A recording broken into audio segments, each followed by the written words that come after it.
Moi, je vais vous parler principalement des rich snippets. C'est ce qu'on voit dans Google apparaître. Vous allez voir rapidement ici avec les petites étoiles pour les avis, les notes, lorsque vous avez des photos, lorsque vous avez des photos d'images de produits ou des photos de personnes, lorsque vous avez des dates pour des agendas, pour des événements, etc., etc. Donc ça, on va en parler. On va parler aussi dans la foulée de l'intérêt d'avoir ces rich snippets. Il y en a eu un qui est particulier, qui va arriver sur le marché français très bientôt, mais vous pouvez vous y préparer dès maintenant, et je vous le conseille très vivement. C'est avec le statut auteur. Vous pouvez montrer que c'est vous l'auteur de votre site, et pas seulement dans votre site, mais également ailleurs, autour. C'est-à-dire par exemple sur vos blogs, etc. Et on va parler de l'intérêt du communautaire, c'est-à-dire avoir un site e-commerce qui ne fait pas que vendre des chaises ou vendre des meubles ou vendre des chemises, mais qui va montrer que si monsieur vend des polos, c'est un spécialiste du polo, il sait de quoi il parle, il connaît le produit, il connaît le coton, il sait où c'est fabriqué, il sait comment, et beaucoup de ses clients participent à donner leur avis, à dire ce qu'ils en pensent, à conseiller, et finalement tout ça crée une sorte de communauté vivante sur le site qui participe au SEO. On va voir comment. Donc déjà, on commence par les rich snippets. Donc comme vous voyez ici, c'est ce que vous voyez. À quoi ça sert? Eh bien tout simplement, ça sert à informer, grâce à Google, on informe les internautes, avant même qu'ils cliquent, de certaines informations relatives, là on le voit, aux avis, aux notes. On peut avoir une photo du produit ou les dates d'un agenda si vous avez un événement. Par exemple, moi j'ai un client qui a un site dans le domaine du bien-être et qui vend des produits bien-être sur sa boutique. Bon. Eh bien, il a une équipe et il a décidé de faire un petit peu le tour de France pour montrer dans chaque ville, faire une sorte d'apéritif bien-être, un peu à la Facebook si vous voulez, et de rencontrer des clients et de parler de bien-être avec des spécialistes, des coachs dans tous les domaines du bien-être, localement. Et à chaque fois, forcément, il fait parler de lui, à chaque fois, il rencontre du monde, et quand il rencontre du monde, forcément, ça crée l'émulation offline et aussi online. Et donc, ça génère évidemment du monde sur le site, des achats, et les achats génèrent des avis, et les avis, vous les retrouvez là. Donc, si vous voulez avoir des avis, il faut quand même que vous ayez des clients, évidemment. Mais c'est l'ensemble qui crée, à mon avis, une dynamique intéressante pour votre site e-commerce. Il ne faut pas rester à simplement le b.a.-ba du e-commerce. Les rich snippets, comme vous voyez là, c'est la première étape pour non seulement se rendre plus visible sur Google, donc être plus pertinent. Pensez bien dans les SERP, dans les résultats des moteurs de recherche, vous apparaissez comme ça, vous êtes plus pertinent que si vous avez simplement un titre et 2 lignes. Comprenez bien.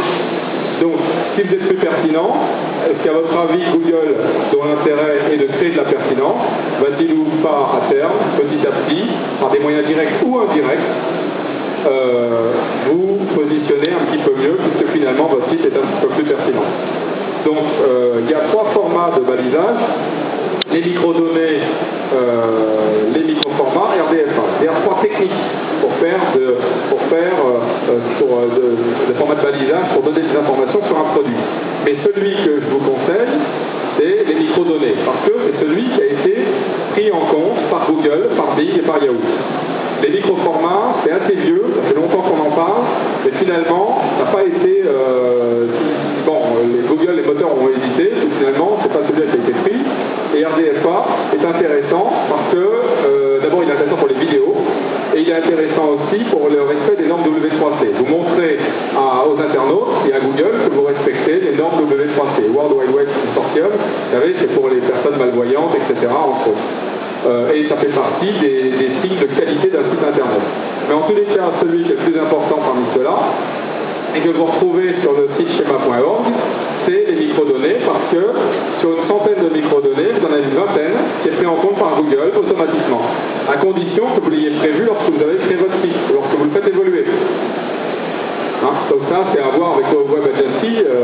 Si vous avez une web agency, vous voyez avec elle, et vous faites le nécessaire.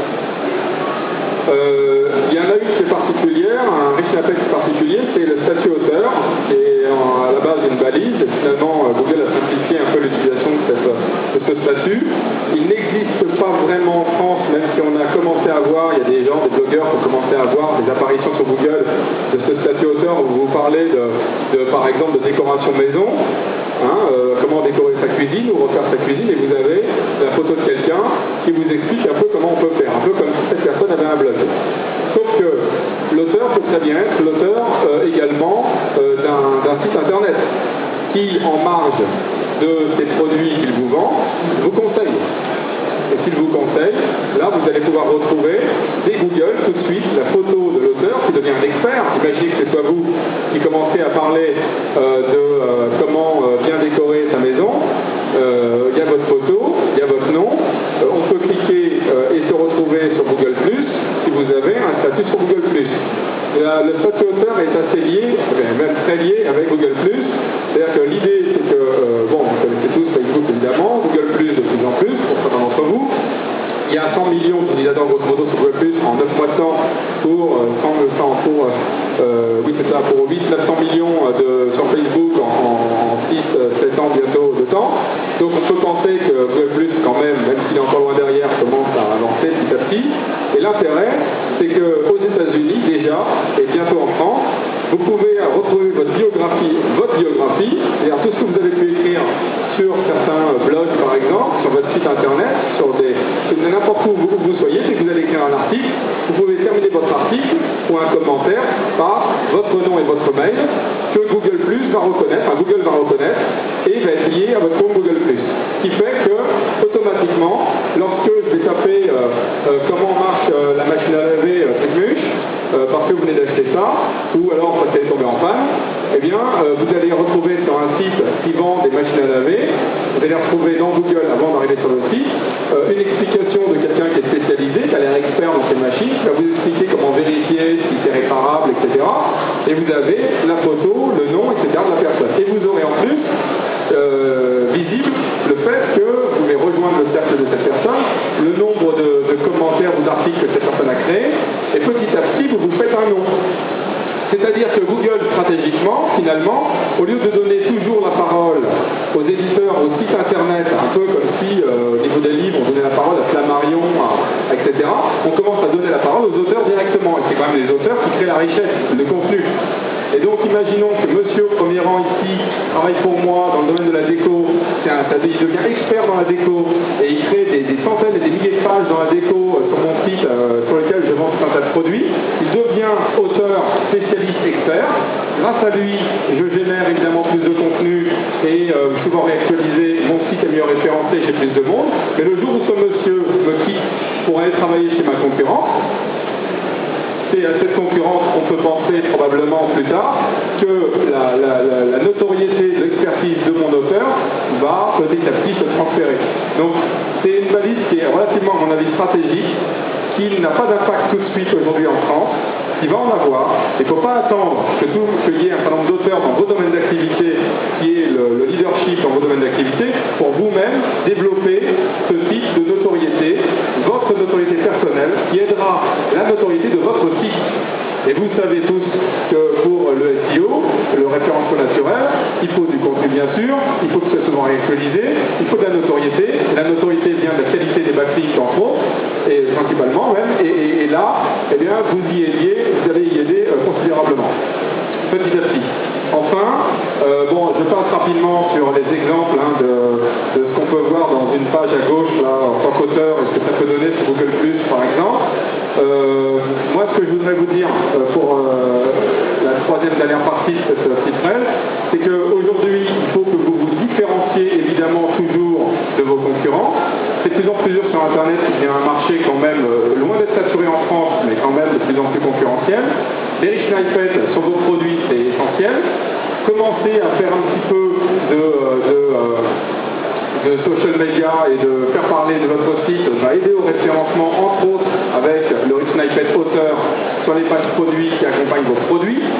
Et vous pouvez aller plus loin que ça en allant carrément développer des fonctionnalités particulières, comme par exemple les commentaires dynamiques avec alerte. Par exemple, imaginez que madame ou monsieur, madame laisse un commentaire sur mon site, et elle peut très bien, dans certains sites, mais pas tous, pas seulement laisser son commentaire, mais laisser son mail, qui n'apparaîtra pas, et dès que un autre commentaire apparaîtra derrière, automatiquement elle sera alertée par mail. Ce qui fait que si une autre personne ne pense pas la même chose que madame est alertée, et elle peut réagir sur le site, qui crée encore de la réactualisation, du contenu, du dynamisme. Et ce qui est évidemment positif pour le référencement de votre site. Et si vous vendez des produits sur ce site, évidemment, ce sera bon pour vos produits, pour la vente. Les commentaires vidéo, c'est pareil, au niveau témoignage, au niveau explication, pédagogique, etc. Les API Facebook, aujourd'hui, vous allez sur Amazon, vous pouvez savoir que vos amis, si vos amis ont acheté une paire de baskets et que vous vous intéressez à la même paire de baskets, vous pouvez savoir que vos amis en ont pensé vos amis, par exemple. Bon, et bien ça, c'est grâce à l'intégration du système Facebook dans votre site, et ce qui n'est pas très compliqué à faire. C'est que Facebook, c'est une grosse technologie, mais en quelques jours de travail, on peut intégrer une technologie comme Facebook sur votre site. Donc, qui va encore améliorer la richesse de la qualité de vos fiches produits et l'intérêt pour les internautes, la pertinence de votre site pour les internautes. D'accord? Donc, vous avez que pensent les clients et en même profil que moi, etc. Voilà. Moi, ce que je voudrais vous dire, c'est que de plus en plus, ce que je vois, et ça aussi c'est de la stratégie au niveau SEO, au niveau rentabilité web, c'est que vous avez de plus en plus de gens qui commencent par un site communautaire, mais dont l'objectif stratégique, c'est de vendre des produits sur le site. Que ce soit pour le rangement de la maison, que ce soit dans la chirurgie esthétique, que ce soit dans le bien-être, que ce soit dans n'importe quel domaine d'activité, la cuisine, etc. Voilà, c'est possible. Donc après, il faut parfois vous faire aider des spécialistes pour aller vers ça, mais voilà. Essayez de penser à ça, essayez de rendre un petit peu communautaire votre site, en utilisant d'abord en premier lieu les Snippets, la balise auteur et d'autres fonctionnalités particulières. Voilà.